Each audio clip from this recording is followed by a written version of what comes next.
to date yourself, it means that I, Simon, I understand how I function. I understand what I want. When I know what I want, I will know what I don't need. MYD Heart is proudly brought to you by NHP. NHP, we are about you. 99 FM, your inspiration station. Welcome back to the show. It's time for MYD Heart.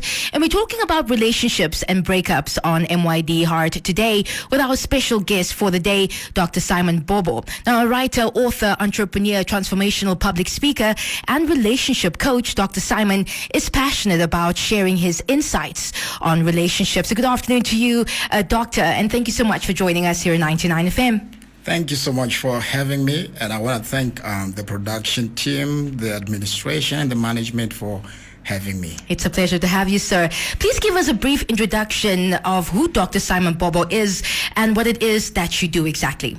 Well, like you have rightly put it in your introduction, I'm an author, an entrepreneur, a consultant. I provide mentorship, coaching and development on relationships, business, and finance. I also do provide corporate training. I do premarital and marital counseling. Yeah. So in summary, I can say I'm a life coach in all those three segments: awesome. Business, finance, relationships. Amazing. We're talking about relationships, Doctor. In your personal opinion, what's the main difference between relationships back then and the ones that we have today? Wow, thank you so much. You know, back then, when you look at the old times, is that relationships were more like see, investigate, relate. Okay. Now, modern relationships are more like see, like, buy. Now, the difference between the two is this. In the old times, if a man is interested in a woman, the family will actually take some time to actually investigate in the family of that man. Now today we don't really have that kind of structure anymore. A lot of times people, if you ask them, like when I do counseling on the singles and the couples, if you find them, why are you together? They say, I like the guy. What do you like about the guy? Yeah. No, the guy is cute. What do you like about the lady? The lady is beautiful.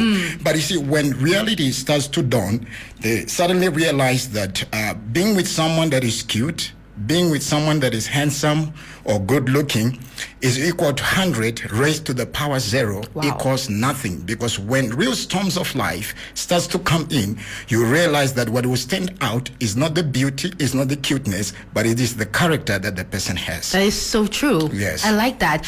This next question, very important, Doctor. How can one tell if they are in a relationship with the right person?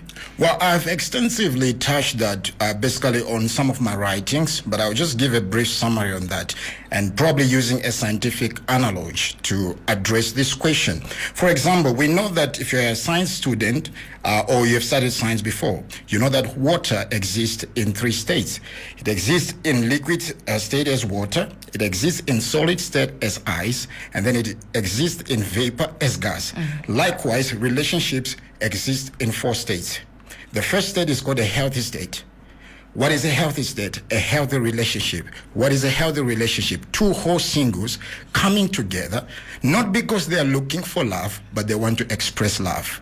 2 whole singles who are in a state of happiness. They are not looking for happiness. Now, the problem normally comes in when you find you are in a healthy state. It's a relationship that helps you to grow.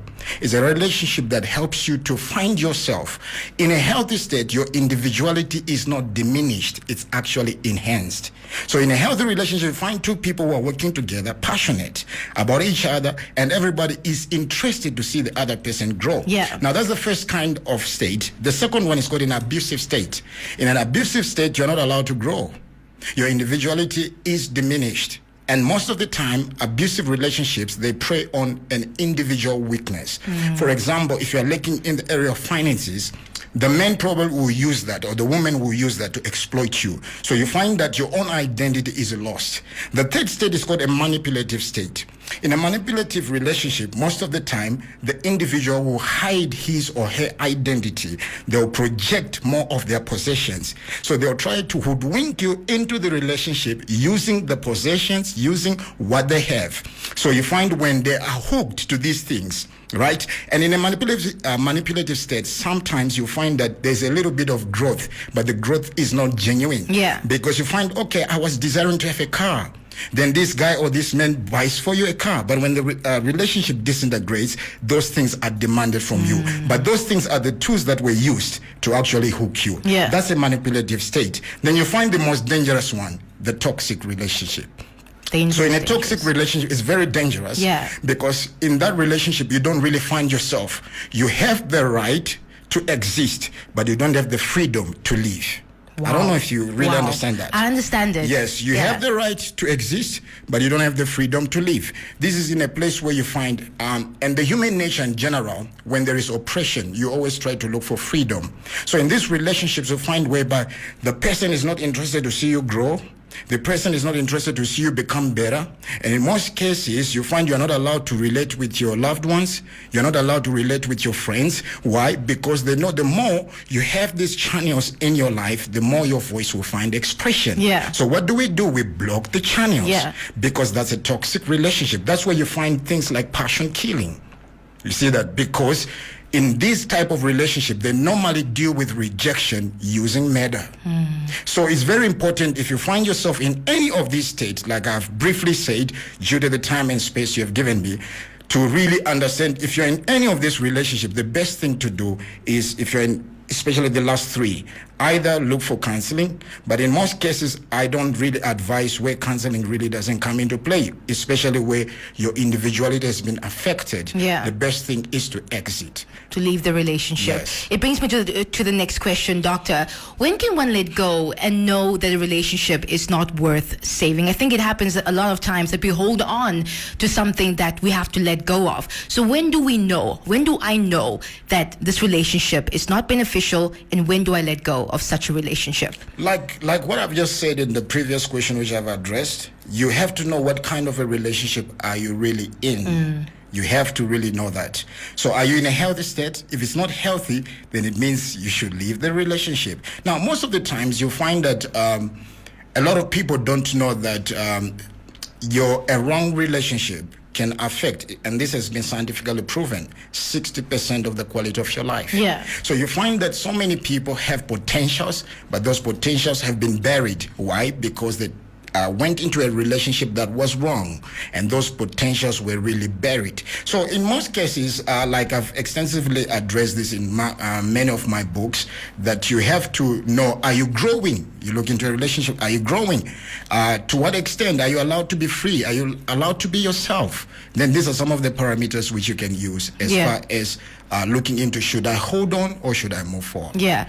We'll continue with this conversation in a few minutes. If you're just tuning in right now, we're joined in studio by Dr. Simon Bobo, and we're talking about relationships and, what is a good relationship, and when it's, time to actually step away from a abusive, unhealthy or a toxic relationship. So stay tuned for more questions and more discussion on this topic right after Neo's Miss Independent on 99. Neo, Miss Independent on your inspiration station. If you're just tuning in right now, we're joined in studio by Dr. Simon Bobo on today's segment. That's MYD Heart, brought to you by NHP. We're talking about relationships, toxic relationships, abusive relationships. And I actually wanted to ask you a question, Doctor, before we commence, with the rest of the questions. We spoke about these, relationships. But what happens if I am in such a relationship but can't walk away or don't want to walk away? What do you think are some of the reasons that happens? Well, the bottom line in many cases, a lot of people in relationships, they suffer from what is called the Stockholm syndrome. And a lot of people don't even know that they're actually dealing with that. Yeah. A Stockholm syndrome in simplicity is when you develop positive emotional feelings towards your abuser or your captor. Now, that's one of the reasons. The second one is called overdependence. Sometimes you find there's an area of lack in that individual's life whereby probably they are financially challenged, you understand? And because of that, they are willing to be abused at the expense of their livelihood, because simply they are scared that what happens if this benefit that this individual that is abusing them stop coming into their life. Yeah. The other thing is a lack of self-value, because if you really value yourself, you must be able to know exactly what you stand for, what you want, and what you don't stand for. And then the third one is that a lot of people go into relationship when they have not dated themselves. So the most important thing is that you must date yourself. Yeah. To date yourself, it means that I, Simon, I understand how I function. I understand what I want. When I know what I want, I will know what I don't need. That is so true. What is your advice to anyone going through a heartbreak or breakup right now, who's recently went through a painful breakup or divorce, or who has lost hope in relationships? What's your advice for that That's person? very, very important. Like you've rightfully said, heartbreak. It means you must take a break. That's what it means. You're going through a heartbreak, take a break. The problem with many people is that whilst they're going through the process of heartbreak, they try to prove to the other person that left that after all, I am good enough for someone. So they jump into another relationship before they've healed. Now, it's very important for you to go through the healing process, because the healing process is when you really find yourself within and you become whole again, because you don't want to give someone a particular piece of yourself that is not healed. That's why you find a lot of people, we talk about rebounds. You thought you were really in love, but you don't know that it was a rebound. Why? You jumped into a relationship, you didn't heal, then suddenly you find you are still attached to this person. So when you go through a heartbreak, take a break. That's for people who are probably single. If you are divorced, it means that people who are divorced, they were once in love. They once took each other to the altar. They were once in love. Now, when I teach people who come for counseling, there's what we call the root cause analysis. You must go to the root cause of why the relationship or the marriage disintegrated. Now, a lot of people shy away from that. Why? Because most of the time, you find the other person is blaming the other person why it happened. Now, the problem with that is that if you don't do a root cause analysis of your life, that what is root cause analysis? In simplicity, you do an introspect. Did I contribute a particular area of my life that led to the disintegration of this relationship? If you don't do that, you're going to find yourself again married, and the same things which you did not deal with will surface in the future. So whether it's business, whether it's relationship, you have to have a root cause analysis. Why? So that you can prevent the past mistakes surfacing into the future. Now, for those who have lost hope, it's very important, like I said, when you have gone through a bad phase in your relationship, sit down. When you sit down, look within. Why should you look within? You must then date yourself. Very important. I'll tell you that 90% scientifically proven. I researched this because it's my field. A lot of people don't date themselves. So because they don't date themselves, they now find themselves in a relationship and they want someone to understand them. That's where the problem comes in. So when you don't really understand yourself, you find that somebody else will bring things that you don't really like. Why? Because you never took time. Now, it's very important to understand the aspect of time when you're dealing with relationship. There are some things that, it can happen in a relationship and you can still correct them. Then there are some scars that when they are left, it will take a while, and in most cases it will be hard for you to move on. Even if you eventually move on, you still find yourself in that place, and the other relationship you find yourself in, it doesn't work. The other one again, it doesn't work. Why? You did not deal with your own fears, with your own problems. So in most cases, like I said, a divorce is two people who were once in love. So it's very important to take an introspect. And I think it's also important to note, Doctor, that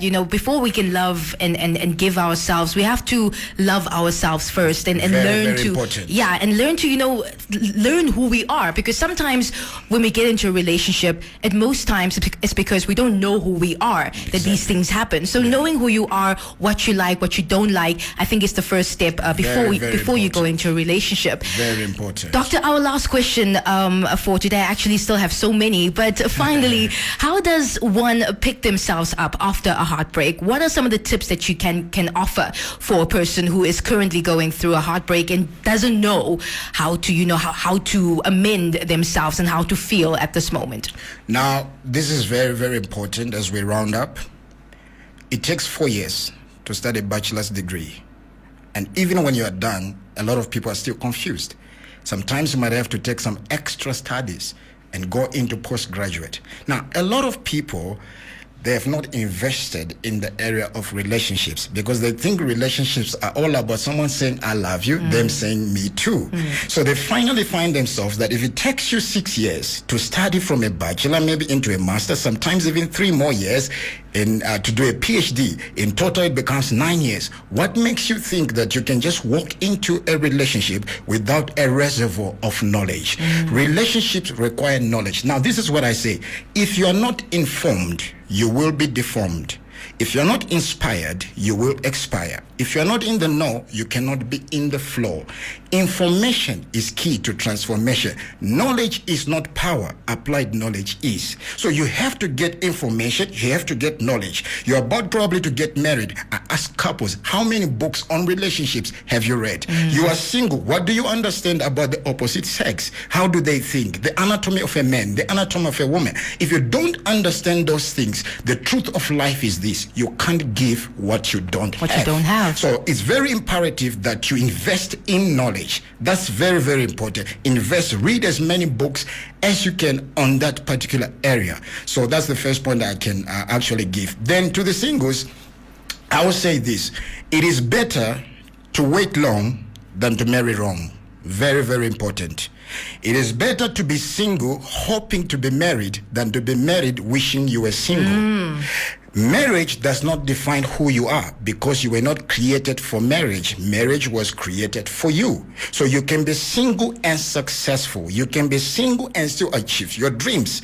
But however, if you choose to be married, if you choose to be in a relationship, make sure, like I've said, marriage is not a competition. Marriage is a commitment. If you are not ready to commit, don't be pressured to compete. Wow. Very important. Powerful, so powerful. Doctor, thank you so much for such a really, really, eye-opening conversation. And if you are just tuning in right now and you missed out on this conversation, on this interview, remember, you can always rewind on the app. So make sure you download the app right now and register on the app as well to be able to, listen to some of this incredible interviews that we have on your inspiration station. Doctor, thank you so much once again for joining us here at 99. Thank you so much. It is a pleasure. What a great interview on the segment today. And like I said, you can always rewind and have a listen again if you missed out on the interview on the app. That was MYD Heart.